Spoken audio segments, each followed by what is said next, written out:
Hey everyone, how are you? Welcome to this week's episode of our podcast.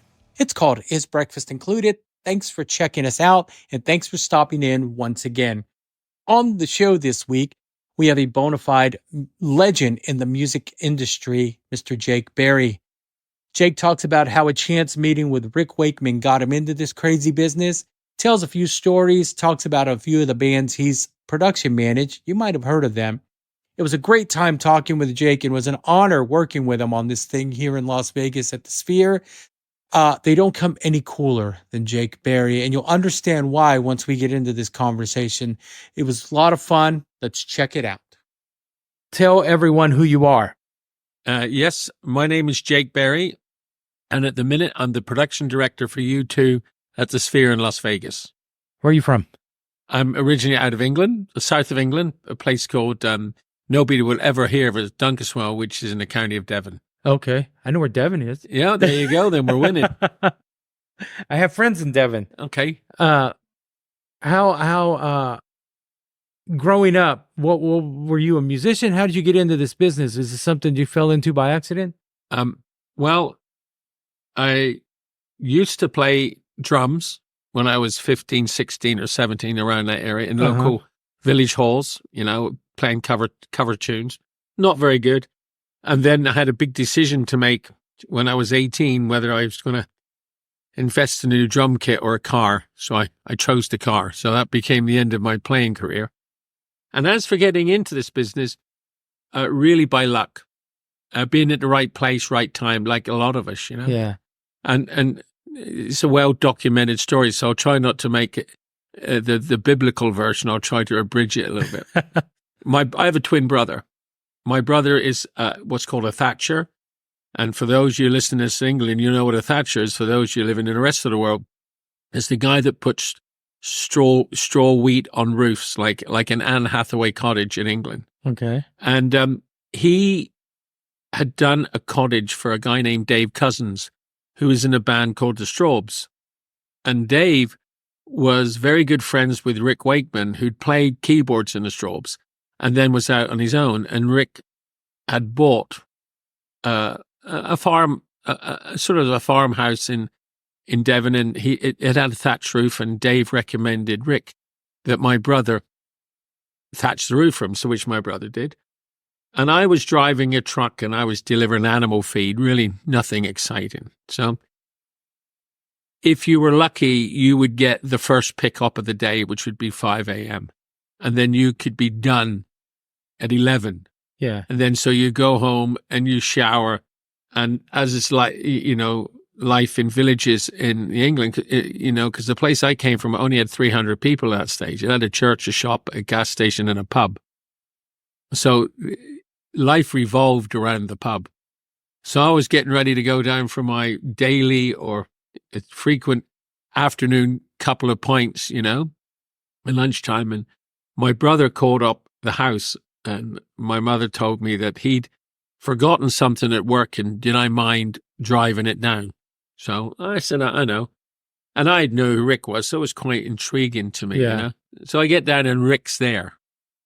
And it was about lunchtime, like 1 o'clock, something like that.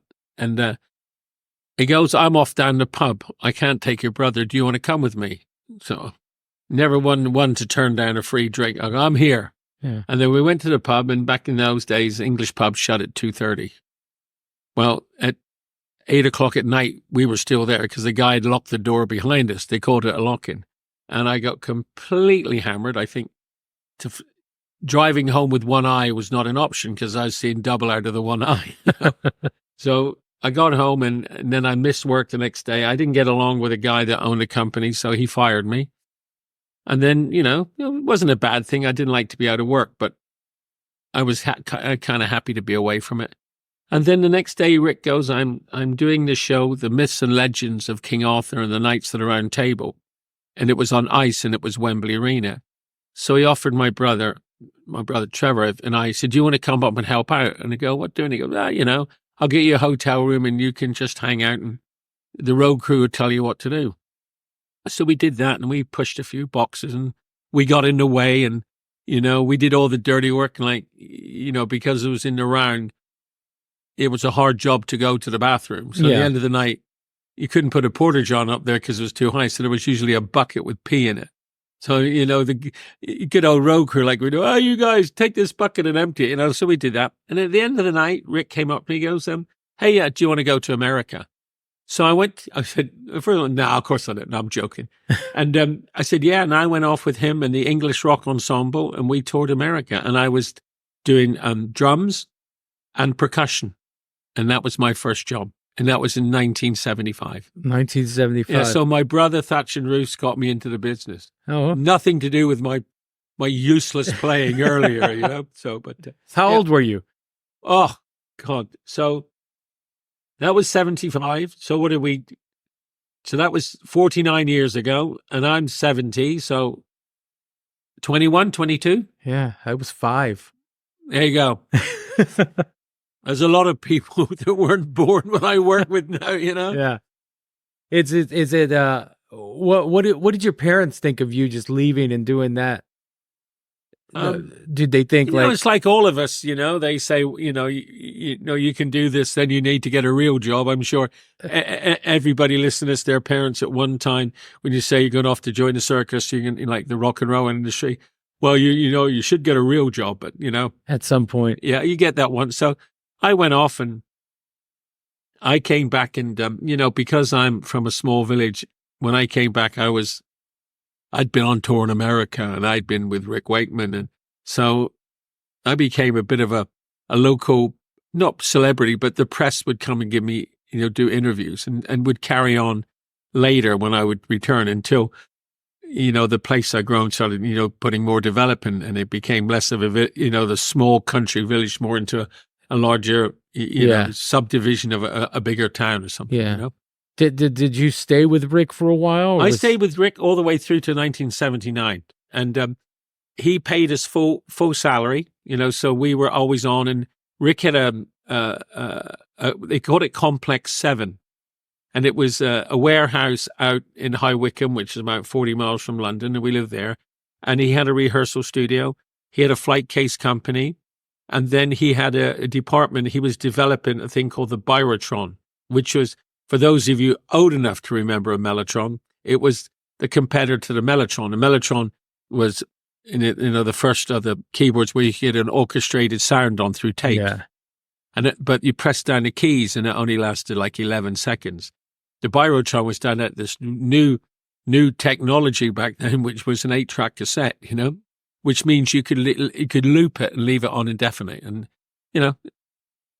didn't quite take off, but we'd work there. And then if we weren't doing, we'd work in a flight case company and we would do rehearsals. If we did rehearsals and we look after the rehearsal studio. Looking back, the rehearsal studio room was fantastic. What we'd give for something like that today. I know, right? Yeah. So and then 79, I had a close personal friend, Ian Jeffrey, who was doing monitors for Rick. And he then went off and got a job with a little-known Australian rock band called AC/DC, right? So we all used to drink in the same pub, and I'd known the guys in AC/DC since, 75, 76, because we were all in that same little pub circle. Yeah. You could go to our pub and pick up a road crew. You nearly pick up a band, actually, if you drank with the right people. But, that's the way it was. Everything in England then evolved around pub life. Yeah. So it helped to be a consumer of alcohol in those days, That's where everything happened. Yeah. And then Ian said to me, he goes, I'm working for AC/DC. They're looking for a production manager. And I go, oh, and how does that, what's that to do with me? He goes, well, I told him that you'd be a good guy for the job because you'd been a stage manager on Yes. I mean, had I been a stage manager on Yes? No. I said, okay, let's go for it. So I went, and as you go through your career, you've always had people that help you along your career. And then I met the first guy that really helped me was the then AC/DC manager, Peter Mensch. Mm-hmm. And we kind of, I said, basically, know the truth, we lied our way in, and he goes, okay, I'll give you a try. And he flew me they said, you'll fly to Oakland And then I'll have this guy, a legend back then called Joe Baptista, a production manager for Aerosmith, and well respected. And as Peter came out of the Lieber and Krebs organization that managed Aerosmith and AC/DC, he brought Joe along, and Joe was going to be my grade master. He was going to say whether I'm going to make it or not. So we went through lessons, and the first gig was at the Oakland Auditorium, which is probably now the Bill Graham Auditorium. Yeah. And so after 4 or 5 days there, I sat with Joe, because back then, you didn't email somebody what you were doing. You didn't text somebody to see what you did, and you didn't page anybody or fax, because that didn't exist. We were dinosaurs. Then you did everything on a payphone, with a credit card, phone card, if anybody can remember what a payphone or even a phone credit card was. And so Joe was there, and I listened to him, how he advanced the show, and you wrote everything. He had an advance sheet, which he gave me, like, how many loading docks back in those days. It was nearly a non-existing question because very few venues had loading docks. What was the lights? What was the unit? What was the power? All them things you need to do a show. So I listened to him, and he goes, okay, I'll listen to you now. So, we got over the phone. We called up the office of a promoter, and I'd like to remember who it was, but I certainly can't now for sure.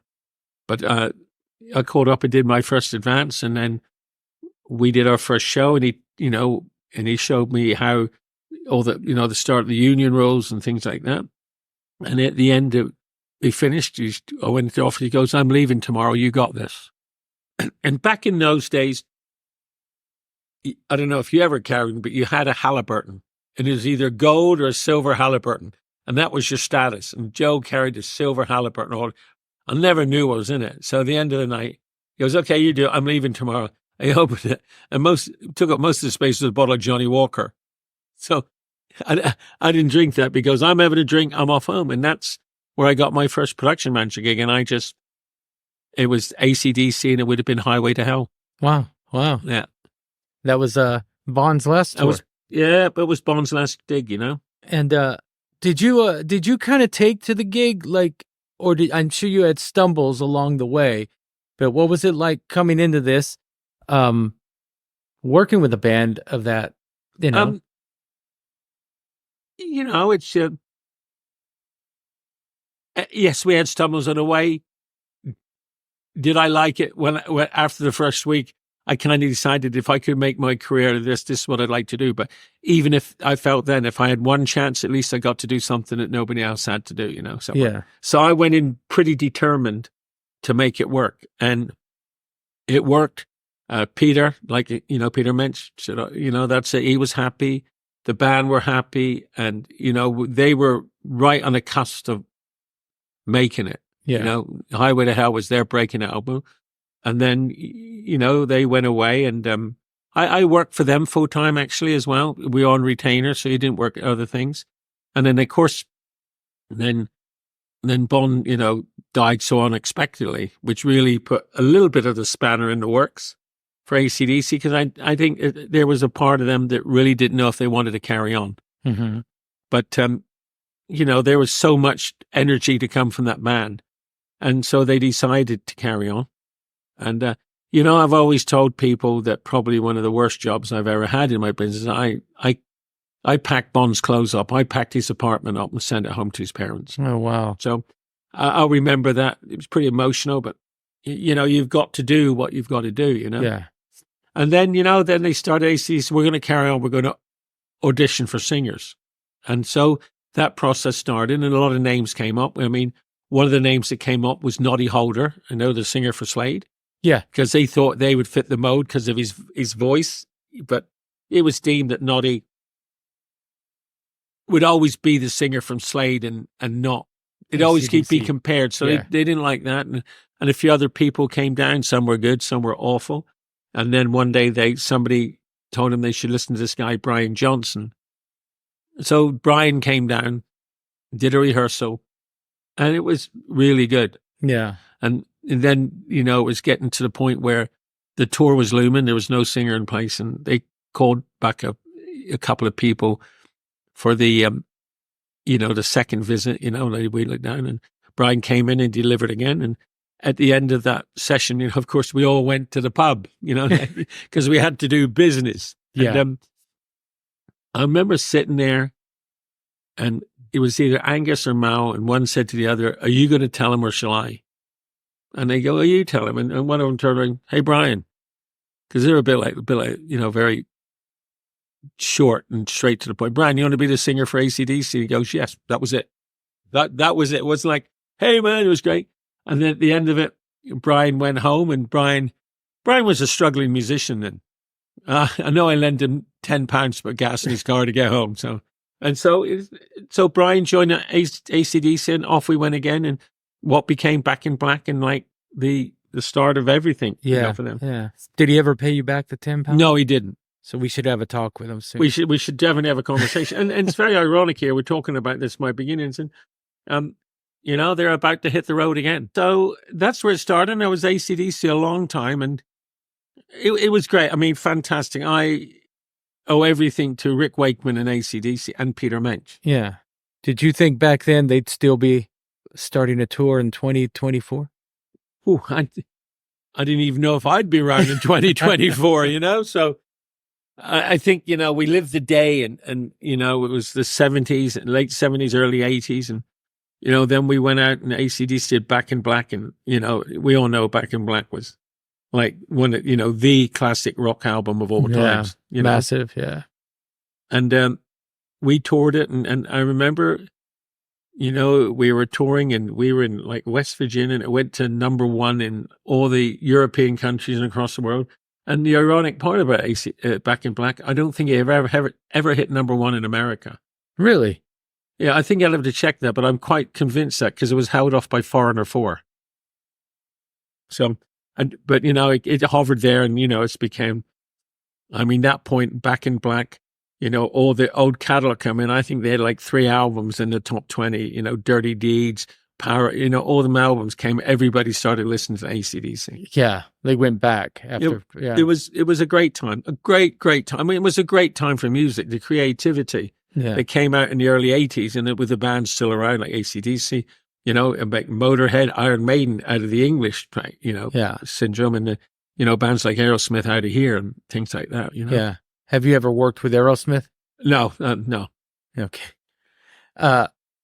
Once you did the AC/DC thing, one thing I've noticed about you, and it's a trend with roadies of you're not. I've never seen you too cool to get excited. Like back then, were you just like? Did you have to contain your excitement, like of what you were doing? Did you know how monumental it was at the time? Yes, I mean, I was living in dreamland. I'm a working class guy from a village in Devon with 300 people, and I'm out touring the world, with, the greatest rock band one of the greatest rock bands in the world. Yeah. And at that time, and, the world was our oyster, and we were doing the Black Album, and I mean, every date was a sellout. It was a special, special time. Yeah. And you realized it. I realized that I really liked what I was doing. Yeah. I didn't really know where it would lead to. And, in our business, we're in the business of entertainment. Yeah. And at the end of the night, and you know this as well as anybody, if somebody goes, "How was the gig last night?" And you go, if you look at it and if the fans are really enjoying it, that's all that matters. Yeah.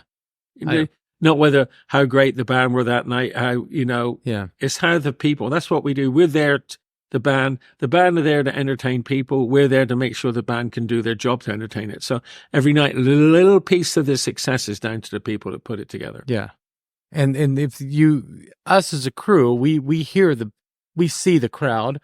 We know, what to do. And it gives you energy. I mean, you walked in and said the crowd was great last night. Yep, it was. The first thing you said. Yeah. So. Yeah. Moving on from AC/DC, I mean, you've production managed some of the biggest bands, Rolling Stones, Black Sabbath, who's my favorite band, by the way. All right. What was it like working with them? I came in like when they did the album 13, which was in 2013 later. And I'd worked with Ozzy on his solo project Bark the Moon in 84. Okay. Because AC/DC, and then in the 80s, because all these, I was like the heavy metal guy. I did AC/DC tours. I mean, I made a decision that I would go freelance. Yeah. Because my feeling behind that was you're only as good as your last gig. And if you're good enough, somebody else would hire you. And if you're terrible, you'd be looking for work. Yeah. So that was maintained. I did like AC/DC, I did Ozzy, I did Metallica and Motley Crue through the 80s into the 90s. And that's what I did. And a couple of bands that I really liked enjoying was like Frankie Goes to Hollywood and things like that, which was a good time. And then, but going on to Sabbath after I worked with Ozzy. And so Sharon, Ozzy and I we were close. We would run into each other and it was always great, So when they were going out, my friend Opie, he couldn't do it and he recommended me. So I went to LA and spoke to Sharon. Oh, you can do it, Jake. So then I went to work with Black Sabbath and it was, when you meet bands who are like your heroes, you always kind of wonder what they're like. Yeah. And a nicer bunch of guys you couldn't wish to meet. It was an absolute pleasure. I had a great time, great fun. They were good people. I mean, and they're the pioneers of where a lot of bands are today. Exactly. And I don't know if we knew it at the time, just exactly what Paranoid and them songs would mean to everybody, in the 20th century. Yeah, they're still around. I think a lot of bands like that, AC/DC, Black Sabbath, they wrote these songs. They were so organic. They were so real that they're timeless. Like there's a lot of bands right now that are writing music like that, but I think a lot of the music right now is not going to be remembered in 40 years the way. Well, I mean, look, I'm old school, so I totally agree with you. I'm sure some of the younger bands and the people that are successful now would disagree. Yeah, because I don't think that some of us we like to live in the past. Yeah. I like to live in the past purely because I thought the 80s were some of the most creative times in music that we'd ever had. And I was in the hard rock, heavy metal circuit, So, in England, used to bum around in a car, stop at the truck stops. And then all your crews would meet, we'd bump into the guys who just finished a Motorhead gig, and then we'd bump into Iron Maiden crew. And there was always a great friendly rivalry that we'd have more lights, more sound, and load out faster. But it was just, that's the way it was. It wasn't competitive. It was just, you just wanted to beat your friends. Yeah, yeah. But so, in the 80s was that. And then the 90s, I finished up with Metallica on the Black Album, which was, I think for me, I think I spent 4 birthdays on that tour, I think. Yeah. Something like that. I started a young kid and came out an older man. And then the next biggest phase in my career was then I got a call from, the next mentor in line was Michael Cole. And Michael Cole was the producer of the Rolling Stones. And he said, we're looking for a new production manager and you're in the running. And I go, well, first of all, I'm going, wow. Yeah. Look, I'm in the short list to go and work for the Rolling Stones. And, if I don't get the job, at least I know that was up there. Yeah. That's what I thought then, which now I know is complete bullshit. Because I know if I hadn't got the job, I'd be hugely disappointed, So he goes, yeah, so we're going to replace the production manager. And you're in and we want you to go and meet Mick and meet the band. So I remember going to LA and sitting in a room, and my first meeting was with Mick. And I always remember that I was looking out the window and the door opened and you sensed a presence. You sensed that something great was happening. Yeah. And something special was going on. And I looked around and there's Mick Jagger, and in your wildest dreams, did you ever think that you would be talking to Mick Jagger? And I remember looking up and I could see this, I imagined there was this aura around him, And so he, asked me some questions, told me what he wanted. And it was very quick, 5-10 minutes. And, and in the end, I think the first bit of encouragement goes, well, we look forward to working with you. And, I said, well, this is great. And then Michael goes, well, don't get your hopes up. We're going to meet Keith now. So I went to the Sunset Marquee, and Keith was there, and he was in his cabana suite. And Keith loved to play snooker, and when he couldn't play snooker, he played pool. Uh-huh. So I go in there, he's playing pool, and he's playing pool with John McEnroe and Vitas Gerulaitis, right? And I'm going, I go, what's happening to me? So he goes, oh, you're here about the gig, right? I go, yeah. He said, you're they want, you're going to be the production manager. I said, well, yeah. He said, well, I'm playing pool, so talk to me while I'm playing. So I was walking around, he goes, so, and who have you worked for? I goes, well, I said, I just finished the AC/DC tour, and he stopped. He goes, you work for AC/DC? I go, yeah. He goes, Malcolm and Angus, they're my favorites. If you work for them, that's good enough for me. So that was my Keith Richards interview, which was fantastic. And Charlie was, as long as you can make us happy, we're good, So that's how I became involved in the Rolling Stones. Wow. It's, when you say that, like, you're glad to be in the running, but now, you'd have been disappointed if you didn't get it. I think about that. I think about your phone call to me. Yeah, come here for a week. Yeah. and it was one of those things that I kept it cool on the phone, and then I hung up, but you don't say no to a gig like this. And even if it was just for a week, the fact that I thought, well, if they don't need me, then I'm happy they called. But and here you go, what, 7 months later? Yeah. The longest week of my life. Yeah.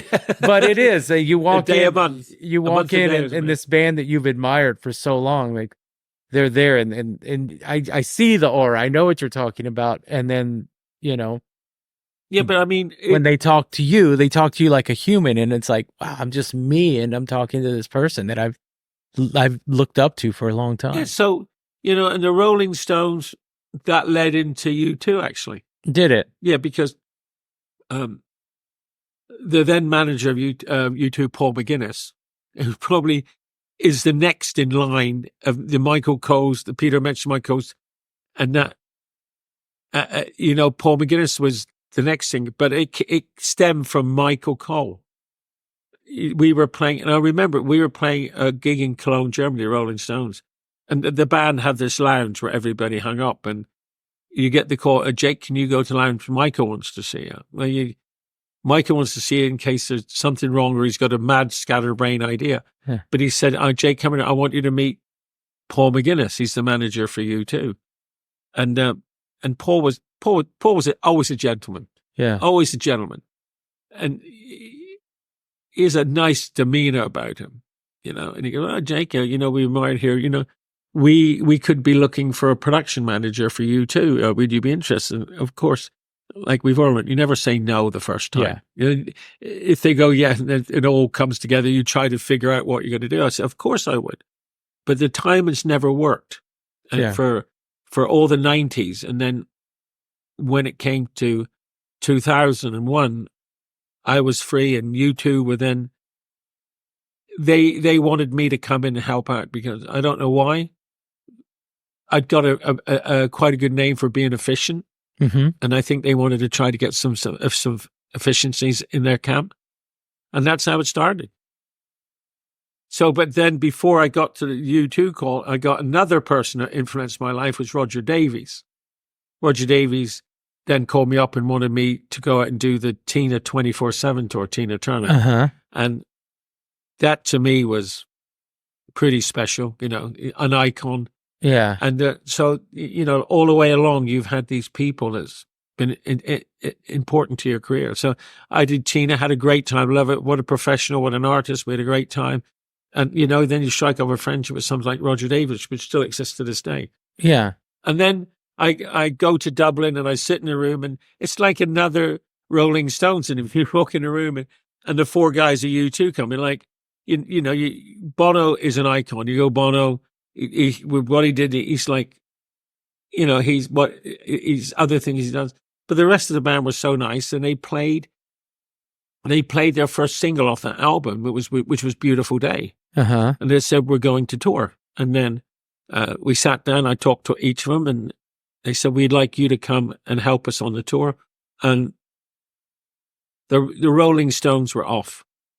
So I happy. So I went along and worked alongside their production manager, Steve Iredale, which was a great when you say 2 production managers, it was tough, but it was good. We drew a line in the sand, and we knew we liked each other. We were friends. Yeah. We drew a line in the sand, so we knew what each other was doing. Yeah. So that was good. Yeah. And you're still doing it with 2 bass techs. There you go. Well, we have 2 of everything because, I've asked people about you, but you've never been shy. You've always been one to constantly bring people up in this industry. In an industry where people are protecting their gig and they don't want to help anyone out. Is that something because of how fortunate you were in the gig, the help that you got, and that you tend to look for help? You're not looking for the next big guy. You're looking for the guy you can bring up. All of us who do this, and all of us who probably speak on your podcast, and all of yourself, I mean, this industry's been sensational to us. The industry is sensational. The industry, in our industry, is amazing. It's one of a kind, and you can't let it die. Yeah. And you can't. So you have to look for people that's going to take over from us. Whether that's male, female, gay, Asian, whatever. You got to find the right person to do the right job at the right time. Yeah. So you always look, and there's. I remember the first person I looked at and going, "You're going to be good." I didn't realize how good, but I know he's going to be good, which was Del Shurseth, aka Opie. Mm-hmm. So I gave him his first gig, and I think it was Tesla and Great White. But you knew he was going to be good. Like I said, I didn't know how good. I mean, he's turned out to be amazing. Yeah. Truly top notch and one of the best production managers around today. Yeah. So, and then you look, the other thing, like, you're only as good as your team. So if I don't have a good carpentry team or a good rigging team or a good lead truck driver or a good lead bus driver, I could look like shit. So I try to pick the people who's going to make me look good. Right on. And I've had some fortunate times with people, and I'd hear Florrie was my head carpenter. I think I was one of the first people to ever have a female head carpenter. So I mean that was important to me because the female aspect were always considered to be wardrobe or production coordinators. That's how it started off. You couldn't be a sound girl. You couldn't be a lighting girl. You couldn't be a TM. Or whatever. So yeah, that's come a long way, but I think it's essential to bring up people. Yeah. Have you had misses where you think, hey, they're going to be good and they just... Yeah. Yeah. Has been not as many as successes, or... No, because I've been very picky. Uh-huh.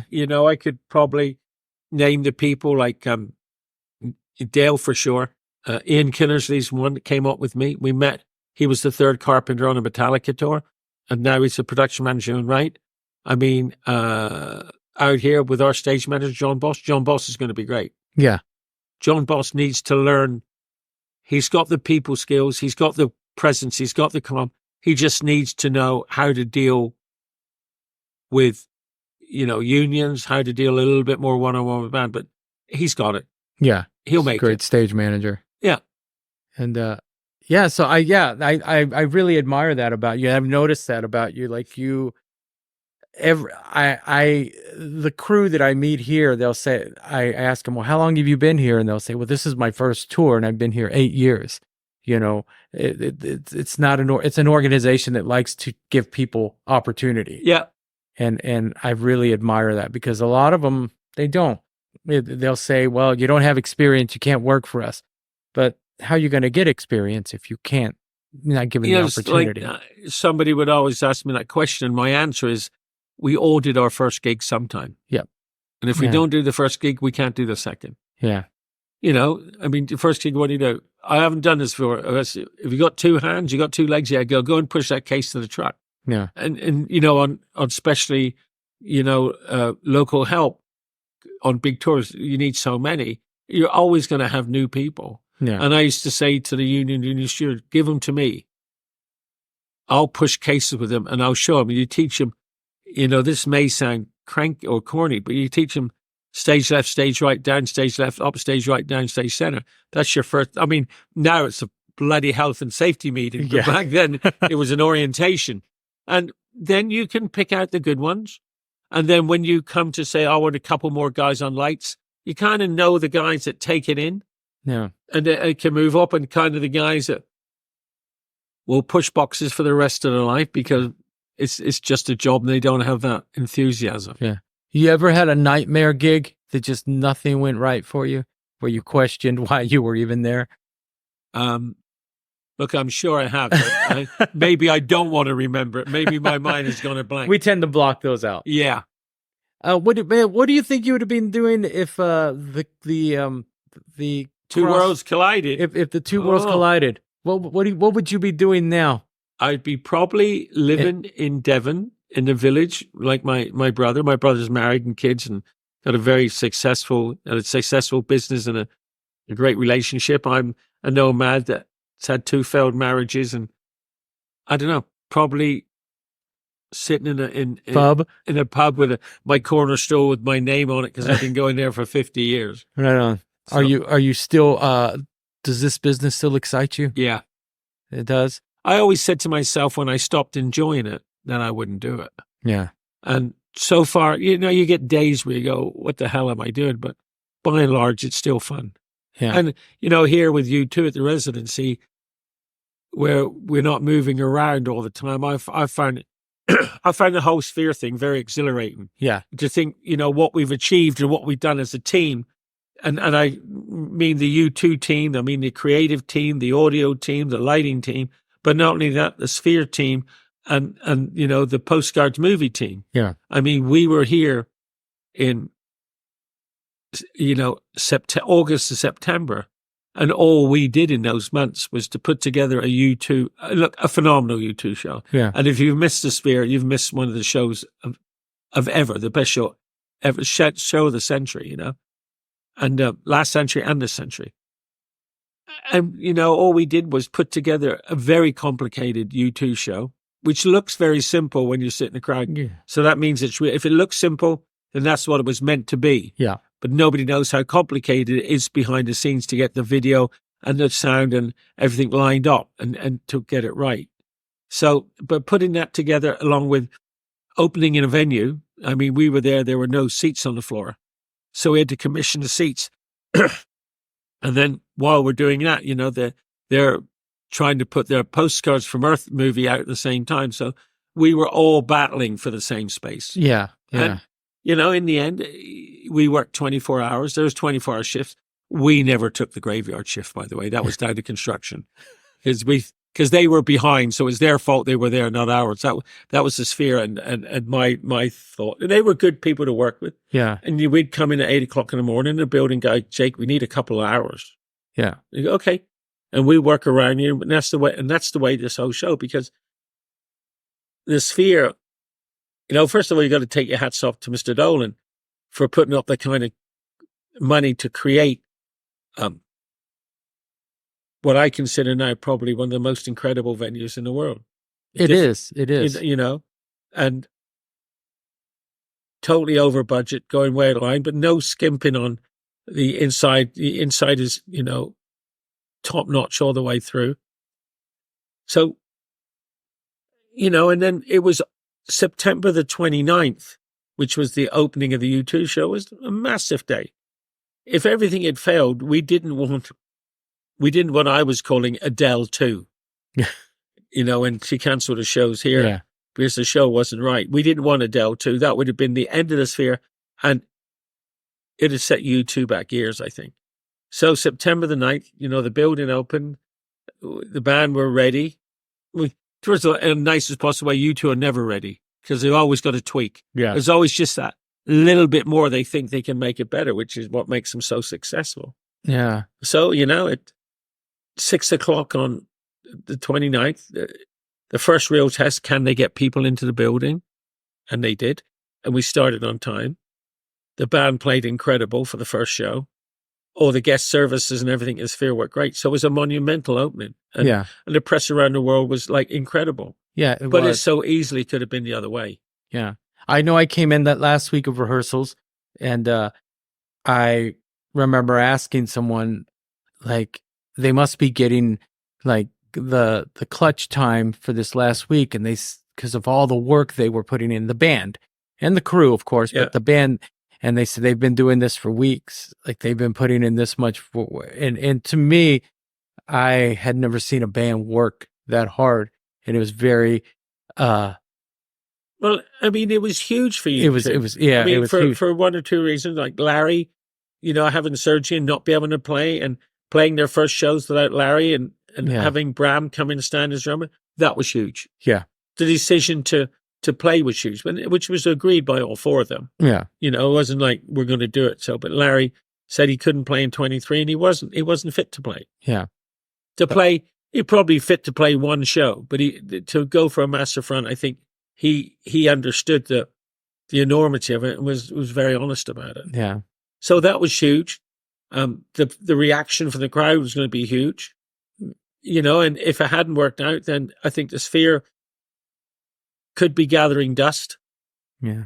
And instead of playing 40 shows like we're going to do next week and get out, we'd have done 12 and done. Yeah. And then there would have been nobody in there.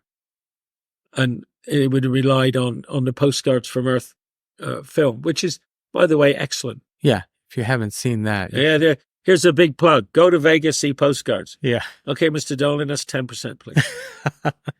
I remember being here in 2019 and they were still doing construction on it and being in one of these rooms that face it. Yeah. And thinking like, wow, I wonder what that's going to look like on the inside. And just were whispers of what it was going to look like.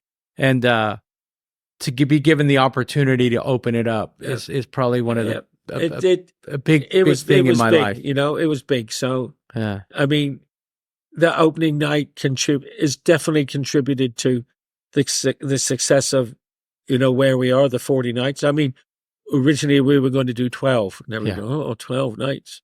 And then it was 18, and then 24, and then 36. And then somebody goes, let's just round it off to 40. So that's how we got to. But 40 will be it, I think. Right on. Well, do you hope to ever come back and do more shows here? I'd love to. Yeah. I really enjoyed it. I mean, this will always be the highlight, the sense of achievement to get a show from basically a semi-construction site in working conditions to get to where we opened on the 29th of September was huge. Now it's down to everybody. Yeah. That was once again down to teamwork all across the board. Right on. Well, they did set the bar very high for anyone coming in. It's scary how high the bar is, isn't it? I know, right? I mean, it's scary when you go in and you have people that don't like YouTube music walk out going, this is the best show I've ever seen. Exactly. That's first of all, they wouldn't have come. Yeah. If it had been an arena show, they wouldn't have come. Because of the significance of the venue. Well, it's a destination city. It's a must-see venue. You want to be there first. It's got so much going for it. But you have to go back. It could have had so much going against it. Yeah. September the 29th hadn't been successful. Exactly. 100%. Yeah. Well, Jake, I appreciate your time. It's been an honor working with you. And like I said, becoming your friend. Doing a podcast in my kitchen here is something like that's amazing, right? Guys, you should see the backdrop. It's not very glamorous. No, nothing like this. I haven't cleaned the kitchen table yet, so all the crumbs are out. There's a lifetime supply of Pellegrino. Yeah, when you don't drink, you got one vice, and Pellegrino's my vice. Right on. One more question. Thank you for doing this. Our podcast is called "Is Breakfast Included?" If we were having breakfast, Jake, what would you have? I'd have a couple of fried eggs. Fried eggs, I like it. I live on eggs. Eggs, omelet, I don't care. Maybe a sausage, bit of English muffin. Right on. And then a Pellegrino because I don't drink coffee or anything like that. So that's what I'd be doing. Oh. And if I was really lazy, I'd be having cornflakes. But I wouldn't be having cornflakes because I don't have it in the fridge. So I'm too lazy to go out and get something. So and it's almost time to go home. Yeah, We're running scrap. I'm running on scraps in my room right now. I'm sure everybody's running on scraps. I mean, the last thing you got, we're really not used to being somewhere for 7 months. I mean, all you guys got to figure out, remember how you cabled it up and how you got to get it down with me screaming to fucking hurry up, Yeah. So, I made a joke to Stuart the other day. I said, when Jake called me, he's like, just come in, do this gig. No load in, no load out. So I'm going to have to remind him of that on March 2nd. No load out was part of my deal. Oh, you can go home on Friday then. Anyway, thank you for your time. It's My been an pleasure. honor getting to know you and doing this with you. And thank you for that phone call. But I'm glad you picked up. it's good to talk to you. Good to talk to you too, bro. Thank you. Right on, Mr. Jake Berry. I got to say this, and the residency is now over, but it was an honor working with that cat. The entire crew, the people I met on that crew were just all amazing, and it was definitely an experience for me, one that I won't soon forget. Check out our website, isbreakfast.com. Check out our Instagram, our YouTube channel. Go check it out, man. You can see these people in the flesh sometimes. Go to our store, buy a shirt. We're hopefully going to be adding some more products to that. We are in talks. Lisa and I are having just clutch cargo meetings about this every other day. All right, guys, I'm done. Have a great day. We'll talk to you next week.